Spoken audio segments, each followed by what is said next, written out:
What's up, and welcome to another episode of Gizmo Slip Tech. Today we're looking at the Razer Core V2 versus the Razer Core X. Which one's a better value? What are the differences? They're very similar, obviously different size, different features, different price point. Is it worth it spending the extra money for the Core V2? Or should you go for the more budget-friendly Core X? Today we're going to answer that question. It's going to be freaking epic.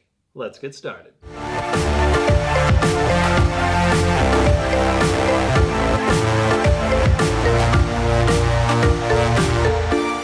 Now I'm giving away an iPhone 10 for the month of June. If you want to enter that giveaway, I'll have a link down below. So let's talk differences, and then I'll talk about how those differences actually matter. With the X, you get a larger overall platform, you get an actual physical fan, you also get a larger power supply, and more space on the inside for fitting a 3-slotted card. It's also $200 cheaper at $299 compared to $499 for the Core V2. The main number one advantage for the V2 is the ports on the back. You have 4 USB 3 Type A ports as well as a LAN port. The cool thing about this is if your laptop can take power through a Thunderbolt 3 connection, it allows you to have literally the one cable dream. You plug in just that one cable, your keyboard, mouse, monitor, maybe an external printer can all be plugged in through one thing. All of that said, if you have a MacBook Pro and you're looking to power your MacBook Pro through the Thunderbolt 3 port, then the Core X will be a better choice, which has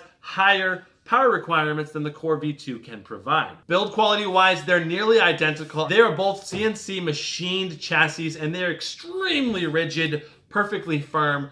I love the build quality on both of them. Let's talk pros for the Core X. You have a 3-slotted GPU allowing you to fit in the most powerful 1080 Ti. I think if you're looking for the most potential power, the Core X will for sure give you that 10, 15, 20% power boost depending on which GPU you get. Now, both of them have a plenty adequate power supply for handling any single GPU currently on the market. The main advantage from having a larger power supply in the Core X is that you'll be able to output more power out through the Thunderbolt 3 to a laptop. If you have an Ultrabook though, most likely the Core V2 will be able to provide plenty of juice as is. Some obvious pros for the Core V2 is the power ports and living that one cable dream, or perhaps two. If I didn't already own the Core V2, which of these devices would I buy? The main advantages for the Core V2 is its size, docking ports on the back, and sweet RGB lighting. If, on the other hand, you want the highest possible performance or the lowest possible budget, then the Core X is definitely the one to go with. You'll have a little bit more hassle because you won't be able to plug in USB ports or a LAN port in the back, but I think that's a small sacrifice to have a USB hub sitting on your desk and plugging in 2 to 3 things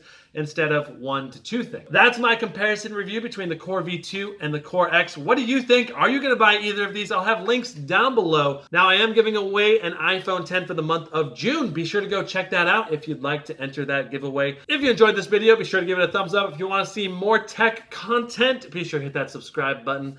We'll see you next time. Brandon out.